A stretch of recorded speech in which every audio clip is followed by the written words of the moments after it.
La chaleur était écrasante ce jour-là à Ouagadougou.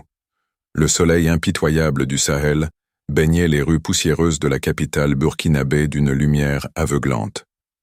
Ibrahim Traoré, président de la transition, venait de terminer une longue journée de réunion au palais présidentiel de Kosiam.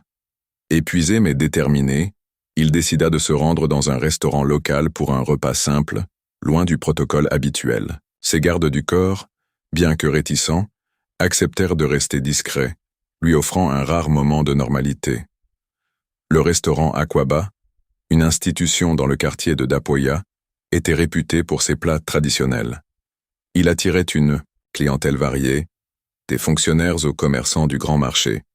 Ibrahim s'installa dans un coin discret, savourant un thau accompagné d'une sauce gombo. À travers la fenêtre, il observait la vie quotidienne des Burkinabés, ces hommes et femmes pour lesquels il s'efforçait de construire un pays meilleur, plus sûr, plus prospère. « Plus de riz, s'il vous plaît », demanda-t-il au serveur, qui le reconnut immédiatement mais fit respectueusement mine de ne pas réagir. C'est alors qu'elle apparut, une femme d'une quarantaine d'années, le visage marqué par le soleil et les épreuves, vêtue d'un pagne usé aux couleurs délavées. Son port de tête, malgré sa condition modeste, révélait une dignité intacte. Elle s'approcha, timidement du comptoir. « Pardon, monsieur », dit-elle d'une voix à peine audible au propriétaire. « Les restes du jour, s'il vous plaît, pour mes enfants. » Le restaurateur, habitué à cette demande quotidienne, hocha la tête et commença à rassembler les restes de plusieurs plats dans un sac en plastique.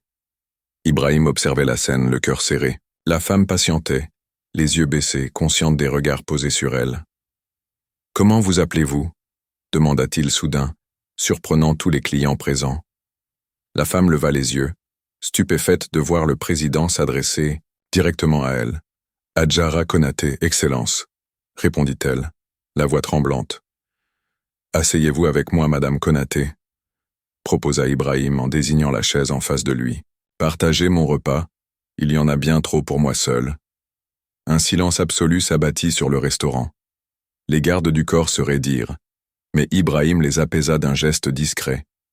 Adjara, paralysée par la surprise, balbutia « Je ne peux pas, Excellence, mes enfants m'attendent. » « Alors permettez-moi de vous raccompagner, insista doucement Ibrahim. J'aimerais comprendre votre quotidien, si vous me le permettez. Le propriétaire intervint, embarrassé. « Excellence, ne vous dérangez pas. » « Pour une citoyenne de mon pays, le coupa Ibrahim avec fermeté. N'est-ce pas mon devoir de comprendre la réalité de ce que je sers ?» Adjara finit par accepter d'un hochement de tête timide. Ibrahim régla l'addition, ajoutant généreusement de quoi préparer plusieurs repas complets. Puis, sous les regards médusés des clients et des passants, le président de la transition emboîta le pas à cette femme modeste dans les rues animées de Ouagadougou, suivie à distance par ses gardes du corps déconcertés. Personne, ce jour-là, n'aurait pu prédire comment cette simple rencontre allait transformer non seulement la vie d'Adjara Konaté, mais aussi la vision politique d'Ibrahim Traoré, et peut-être l'avenir du Burkina Faso tout entier. Le soleil commençait sa descente quand Ibrahim et Adjara quittèrent le restaurant. Les rues de Ouagadougou vibraient encore d'activité, mais l'atmosphère changeait subtilement à mesure qu'ils s'éloignaient du centre-ville. Une femme portant un sac de nourriture, suivie par un homme que beaucoup reconnaissaient sans oser le nommer, et quelques individus à l'allure vigilante maintenant une distance respectueuse, attiraient des regards curieux, mais discrets. « Vous vivez loin, Madame Konaté ?» demanda Ibrahim, marchant à ses côtés. « À Onré-Masson, Excellence », répondit Adjara, encore mal à l'aise. « C'est un quartier périphérique, pas très développé. » Ibrahim hocha la tête. Il connaissait ces zones urbaines délaissées, par les rapports administratifs, mais les voir de ses propres yeux était une toute autre expérience. « Racontez-moi votre journée », demanda-t-il simplement. « Comment vivez-vous » Peu à peu, tandis qu'ils avançaient, Adjara se détendit. Elle lui parla de son réveil à 4 heures du matin pour préparer le petit déjeuner de ses 5 enfants, de son travail de ménage dans 3 maisons différentes, de ses efforts pour payer les frais scolaires. Elle évoqua son mari, ancien, cultivateur de coton, emporté par une maladie non diagnostiquée 2 ans auparavant. L'hôpital était trop loin, expliqua-t-elle sans amertume apparente, et nous n'avions pas les moyens pour les médicaments. Les rues se rétrécissaient, l'asphalte cédant la place à la terre battue. Les bâtiments modernes disparaissaient, remplacés par des constructions plus modestes. La végétation se faisait rare, l'air plus chargé de poussière. Un groupe d'enfants jouait au football avec une balle confectionnée de sacs plastiques compressés. Ils s'immobilisèrent en voyant approcher ce groupe inhabituel. L'un d'eux, un garçon d'environ 12 ans, écarquilla les yeux. « Maman !» appela-t-il, son regard passant d'Adjara aux hommes qui l'accompagnaient. « Ismaël, mon fils, répondit Adjara. Va prévenir tes frères et sœurs que nous avons un invité. » L'enfant détala, suivi par ses camarades, créant une onde d'excitation dans le quartier. Ibrahim nota la fierté dans les yeux d'Adjara lorsqu'elle parlait de son fils. « Il est premier de sa classe, confia-t-elle. Il veut devenir médecin. Je lui dis que c'est possible s'il travaille dur. » Elle s'interrompit. « Même si parfois vous doutez que le système lui en donne la chance, » compléta Ibrahim. Adjara acquiesça silencieusement. Ils arrivèrent enfin devant une modeste concession entourée d'un mur bas en parpaing. La cour était balayée, impeccablement propre, malgré la pauvreté évidente. 4 autres enfants attendaient, alignés, par taille, les yeux écarquillés de surprise et d'appréhension. « Bienvenue chez nous, Excellence », dit Adjara avec une dignité qui força le respect d'Ibrahim. À l'intérieur, la réalité de la pauvreté était frappante, mais nuancée. La maison, composée de 2 pièces seulement, était d'une propreté méticuleuse, des cahiers d'école soigneusement rangés, des diplômes d'excellence scolaire accrochés au mur avec fierté, une photo encadrée du mari défunt. Et surtout, malgré l'exiguïté et le dénuement, une atmosphère de foyer, d'amour, de dignité préservée contre toute adversité. « Nous n'avons pas grand-chose à offrir », s'excusa Adjara. « Vous m'offrez la vérité », répondit Ibrahim, la gorge serrée par l'émotion qu'il s'efforçait de contenir. Et c'est le cadeau le plus précieux pour un dirigeant. La soirée s'installa doucement sur Onré Masson. Dans la petite cour de la concession d'Adjara, une atmosphère irréelle s'était créée. Ibrahim Traoré, assis sur une chaise, en plastique apportée par un voisin, écoutait attentivement les récits des habitants du quartier. La nouvelle de sa présence s'était répandue comme une traînée de poudre. Et peu à peu, hommes et femmes avaient afflué, d'abord hésitants, puis de plus en plus confiants, face à l'attitude d'écoute sincère du président. Les 100 gardes du corps, initialement tendus dans cet environnement imprévu, s'étaient progressivement adaptés, maintenant un périmètre discret autour de la concession. Ibrahim avait insisté pour qu'ils restent en retrait, comprenant l'importance de ce moment d'authenticité. « Le dispensaire le plus proche est à 5 kilomètres, expliquait un vieil homme, ancien instituteur, et souvent, il manque de médicaments essentiels. L'eau du forage n'est pas potable, ajoutait une femme tenant un bébé endormi. Nous devons acheter l'eau de boisson, ce qui grève nos budgets déjà limités. Les coupures d'électricité durent parfois 3 jours, renchérissait un jeune réparateur de moto. Comment pouvons-nous développer nos petites entreprises dans ces conditions? Ibrahim écoutait, prenait des notes dans un petit carnet, posait des questions précises. Il ne promettait rien, ne faisait pas de grands discours. Il observait, analysait, confrontait sa vision politique à cette réalité brute. Adjara avait préparé du thé avec les provisions apportées du restaurant. Ses enfants, initialement intimidés, s'étaient progressivement détendus. Ismaël l'aîné osa finalement s'approcher d'Ibrahim. « Excellence ?» demanda-t-il avec le mélange de timidité et d'audace propre à l'adolescence. « Est-ce que notre pays pourra un jour se débarrasser des djihadistes ?» Un silence pesant s'abattit sur l'assemblée. La question, dans sa simplicité directe, touchait au cœur des préoccupations de tous. Ibrahim regarda l'adolescent droit dans les yeux. « C'est pour cela que je me bats chaque jour, Ismaël, » répondit-il avec gravité. « Mais la victoire ne viendra pas seulement des armes. Elle viendra aussi de l'éducation, du développement, de la justice sociale. Un pays où chaque citoyen peut vivre dignement est un pays plus résistant aux idéologies, de la haine. » La réponse dépourvue de rhétorique politique habituelle sembla satisfaire le jeune garçon. La conversation dériva vers l'éducation. Les parents exprimèrent leurs inquiétudes quant à l'avenir de leurs enfants, leurs sacrifices pour payer les fournitures scolaires, les frais divers.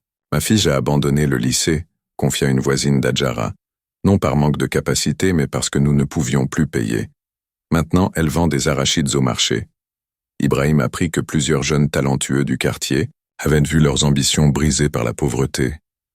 D'autres avaient été tentés par l'exode vers la Côte d'Ivoire ou, pire, par la dangereuse traversée vers l'Europe.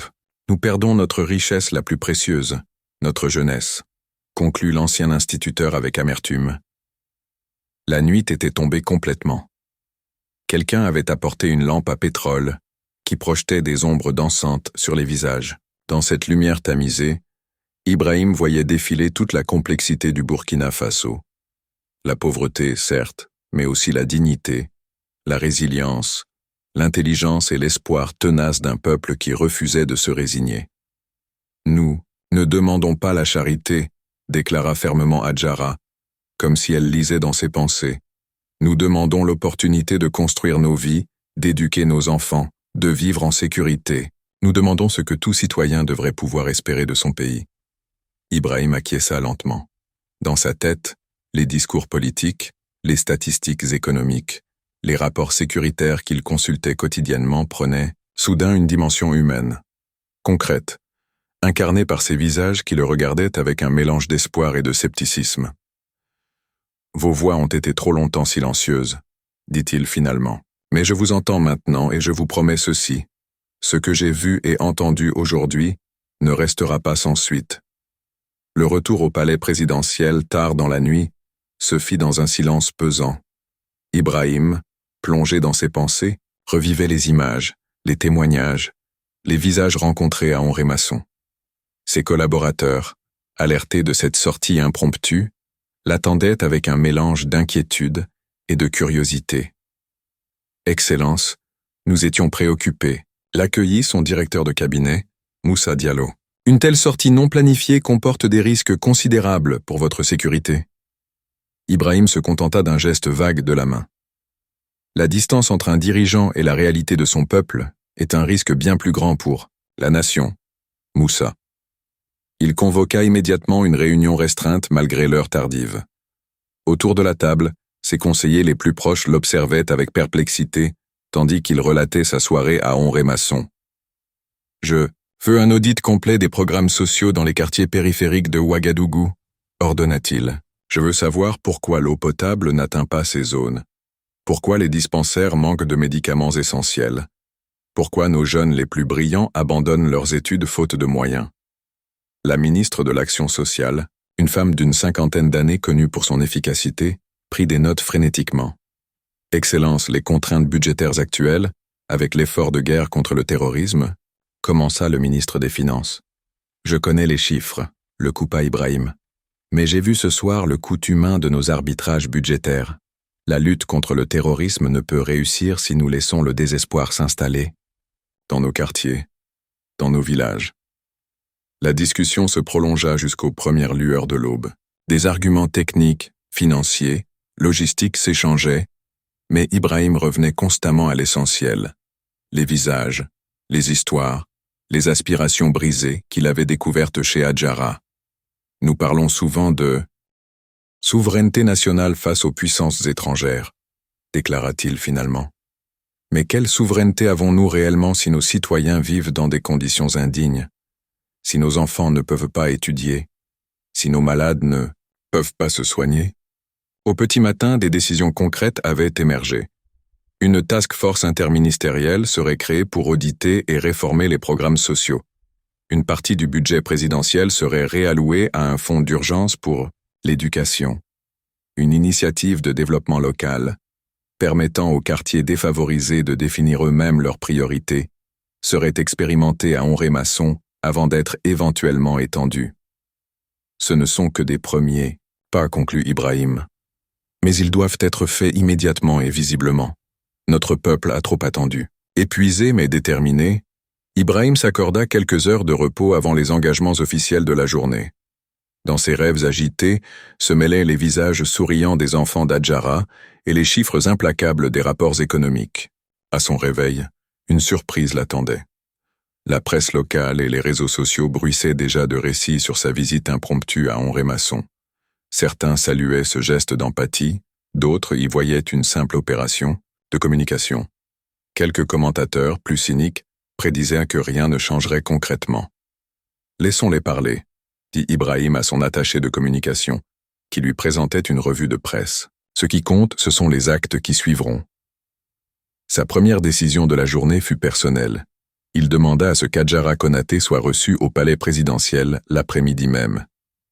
« Ne mentionnez pas la presse », précisa-t-il. « Cette rencontre n'est pas un spectacle médiatique. J'ai simplement une proposition à lui faire. » Puis il s'immergea dans les dossiers urgents qui l'attendaient, mais avec une perspective nouvelle, comme si chaque décision, chaque signature, chaque arbitrage était désormais éclairé par les visages rencontrés la veille dans cette modeste concession d'Henri-Masson. 3 mois s'étaient écoulés depuis cette soirée à Henri-Masson. Le quartier lui-même commençait à changer, subtilement mais visiblement. Le forage avait été réparé et modernisé, fournissant désormais une eau propre et potable. Le dispensaire le plus proche avait reçu un approvisionnement régulier en médicaments essentiels. Une antenne du programme national de bourses scolaires avait été installée, permettant aux familles d'être informées et accompagnées dans leurs démarches. Mais le changement le plus significatif était ailleurs, moins visible matériellement, mais peut-être plus profond. Les habitants d'Henri-Masson avaient commencé à se réunir régulièrement, à s'organiser, à définir collectivement leurs priorités.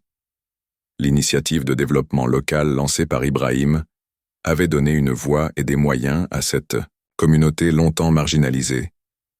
Ce matin-là, Ibrahim avait tenu à revenir personnellement, sans escorte impressionnante ni caméra, pour inaugurer le centre communautaire Ismaël Konaté, du nom du mari défunt d'Adjara. Ce simple bâtiment de 2 salles, équipé d'ordinateurs et de livres, servirait à la fois de bibliothèque, de lieu de formation et d'espace de réunion pour les initiatives locales.